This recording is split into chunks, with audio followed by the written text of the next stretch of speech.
Hello everyone, कैसे हैं friends. आशा करते हैं कि आप लोग अच्छे होंगे। और रेलवे की विभिन्न भर्तियों की तैयारी करने वालों के लिए बहुत ही बड़ी खुशखबरी निकल के आ रही है फ्रेंड्स कि भारतीय रेलवे में, इंडियन रेलवे में इस समय नए पदों सृजित होने वाले हैं।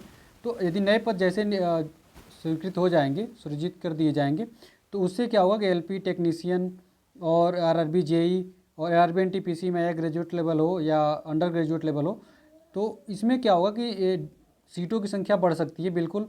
तो नो डाउट इसमें जैसे ही ये पद स्वीकृत सृजित हो जाएंगे, वैसे आपको ये संख्या क्या हो जाएगी, बढ़ा जाएगी। हालांकि ये भी हो सकता है कि जब अगला कैलेंडर आए, क्योंकि रेलवे ने डिसाइड कर लिया है कि हम 1 साल बाद नई नई भर्तियाँ लेते आएंगे, तो उस हिसाब से देखा जाएगा, तो अगले साल भी ये आ सकते हैं। लेकिन कुल मिलाजुल कर अगर रेलवे की तैयारी कर रहे हैं, रेलवे की विभिन्न भर्तियों की तैयारी कर रहे हैं, तो आपके लिए बहुत ही बड़ी खुशखबरी है। आइए हम आपको डिटेल में इसको पढ़ के सुनाते हैं, फिर आप इसको देखिएगा। देखिए, सबसे पहले ऊपर लिखा गया है कि रेलवे संरचना से जुड़े कार्यों को ठीके के बजाय रेलवे के अस्थायी कर्मचारियों को कराने की वकालत की गई। देखिए, एक्चुअली हो क्या रहा है, ऐसा डिसीजन क्यों लिया गया, मैं आपके बारे में बता रहा हूँ कि ऐसा डिसीजन रेलवे ने क्यों लिया। क्योंकि देखिए, रेलवे का काम जो होता है पूरे सेफ्टी डिपार्टमेंट से जुड़ा होता है।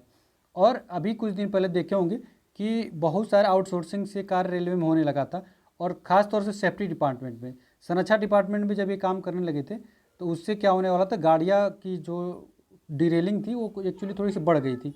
क्योंकि प्राइवेट ठेके वाले जो आदमी होते हैं एक्चुअली वो बहुत ज़्यादा जिम्मेदारी लेते नहीं हैं।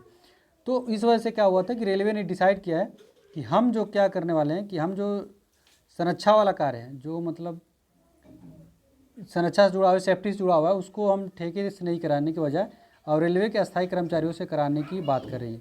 तो उस हिसाब से हम देखेंगे तो भारतीय रेलवे में अब 80,000 जो नए पद के सृजित होने के लिए कही गई। तो इसी यही मेन वजह रही थी कि सेफ्टी डिपार्टमेंट में अधिक से अधिक सरकारी कर्मचारियों की नियुक्ति किया जाए, ताकि रेलवे में ये सब समस्या न जाए।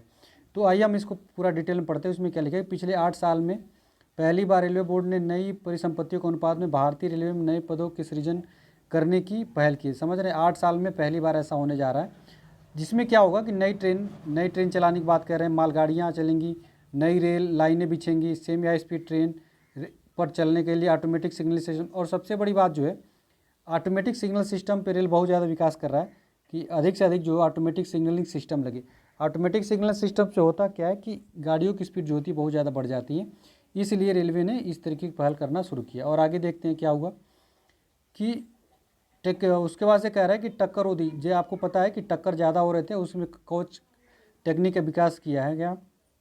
उसके और आगे जाएंगे तो विद्युतीकरण आदि के रख रखाव, मरम्मत और सुरक्षित ट्रेन परिचालन के लिए भारतीय रेल में 80,000, तो मैं बता ही दिया। इसके अलावा भारतीय रेल में 61,529 खाली पदों पे भर्ती प्रक्रिया चल रही है, दिसंबर 2024 तक कर ली जाएगी।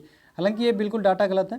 हालांकि 61,000 पे भर्ती तो बिल्कुल चल रही है, लेकिन ये दिसंबर किसी भी कंडीशन में दिसंबर 2024 तक ये लोग कंप्लीट नहीं करा सकते हैं, क्योंकि अभी अभी जो सबसे पहली भर्ती आई थी एलपी की, उसकी ये लोग अभी सीबीटी 1 नहीं करा पाएंगे, तो कंप्लीट तो किसी भी तरीके से नहीं कर पाएंगे। तो ये तो डाटा बिल्कुल गलत है। और रेल मंत्री ने एक बहुत बड़ा वादा किया था कि हर साल हम भर्ती लाएंगे और हर साल कंप्लीट करेंगे। इस हिसाब से कैलेंडर बिल्कुल गलत लग रहा है, तो ये तो बिल्कुल फेल ही है। आगे देखते हैं। रेलवे के एक वरिष्ठ अधिकारी ने बताया कि विभाग में अधिकांश नए सृजन पदों का सृजन रेल संरक्षा वर्ग में किया जाएगा। सीधी सी बात है, मैंने बता ही दिया कि सेफ्टी विभाग में ये लोग इसीलिए कर रहे हैं क्योंकि देखिए, सेफ्टी डिपार्ट पूरा रेल जो होता है पूरा सेफ्टी डिपार्टमेंट से जुड़ा हुआ है। और जब सेफ्टी डिपार्टमेंट से जुड़ा होने की वजह से प्राइवेट जो ठेके के आदमी आते थे वो पूरी रिस्पॉन्सिबिलिटी लेते नहीं थे, जिसकी वजह से रेलवे में थोड़ा सा टेक्निकल इशू आने लगा था और डिरेलिंग होने लगी थी, तो थोड़ी घटनाएं बढ़ गई थी, एक्सीडेंट की घटनाएं बढ़ने लगी थी। इस वजह से ऐसा डिसीजन लिया गया। उसमें हम देखते हैं इसमें कौन कौन सेफ्टी डिपार्टमेंट कौन कौन आता है, वो आपको बता दें। इसमें सबसे प्रमुख रूप सिग्नल टेलीकॉम आता है। आपको पता ही है कि सिग्नल डिपार्टमेंट होता है, ये बहुत बड़ा रोल प्ले करता है गाड़ियों की स्पीड के लिए। अगर सिग्नल डिपार्टमेंट फेल हो जाता है, गाड़ियों की स्पीड काफ़ी स्लो हो जाती है, 15 से 20 किलोमीटर पर घंटे की स्पीड चलने लगती है। लेकिन सिग्नल डिपार्टमेंट की वजह से गाड़ी जो है वो बहुत तेज़ चलती है, करीब 110 120 के आसपास चलती है। और जैसे मैं खुद ही सिग्नल डिपार्टमेंट में कर रहे हैं, तो मुझे अच्छी तरीके से पता है कि इसमें बहुत से सारे स्टाफ की कमी है। इस हिसाब से यहाँ से सृजन किया जाना एकदम जरूरी है। उसके बाद सिविल इंजीनियर डिपार्टमेंट, इंजीनियर पता है कि ट्रैक बिछाने का काम इंजीनियर डिपार्टमेंट होता है, और जितने अच्छे से ट्रैक रहेंगे उतनी गाड़ियों की स्पीड अच्छी रहेगी। इलेक्ट्रिकल डिपार्टमेंट पता है वो चीज़ चलती है इलेक्ट्रिकल डिपार्टमेंट में। उसके बाद से ट्रैफिक में आप पता ही है, ट्रैफिक में क्या होता है, ड्राइवर आते हैं, उसके बाद गार्ड आते हैं, स्टेशन मास्टर आते हैं, तो ये भी सब सेफ्टी डिपार्टमेंट जुड़े होते हैं, इनको भी अच्छे से रहना चाहिए, तो इनका सही रहता है। उसके बाद से इन्हीं के पदों का सृजन किया जाने वाला है। रेलवे के बोर्ड के चेयरमैन सीओ सतीश कुमार वित्त मंत्रालय लिखा, ट्रेन ट्रैक पुल कोच सिग्नल आदि का मरम्मत आउटसोर्सिंग करना व्यवहारिक, बिल्कुल देख रहे हैं, आपको मैं बता ही दिया कि मैं वही बार बार कह रहा था कि जो प्राइवेट से ये लोग काम कराते थे, ट्रैक बनाते थे, पुल बनाते थे, कोच बनाते, सिग्नल, ये मरम्मत आउटसोर्सिंग से करवाते थे। हालांकि ये बिल्कुल गलत चीज़ था, मैं आपको शुरू से ही बता रहा हूँ कि ये तरीके से करने से आउटसोर्सिंग से वैसे पूरे रिस्पॉन्सिबिलिटी नहीं थी, जिससे कई घटनाएं होने लगती, इसलिए रेल ने इस तरीके का निर्णय लिया। आगे देखते हैं, यानी रेलवे संस्था जुड़े ट्रैकों के बजाय रेलवे का स्थायी कर्मचारी कराने की वकालत की गई। बिल्कुल यही सब चीज़ मैं आपको बता ही रखा। उसके बाद से आप देख सकते हैं एक्सचेंज पदों की भर्ती दिसंबर तो पूरे, जो कि बिल्कुल गलत है, ऐसा तो हो ही नहीं सकता।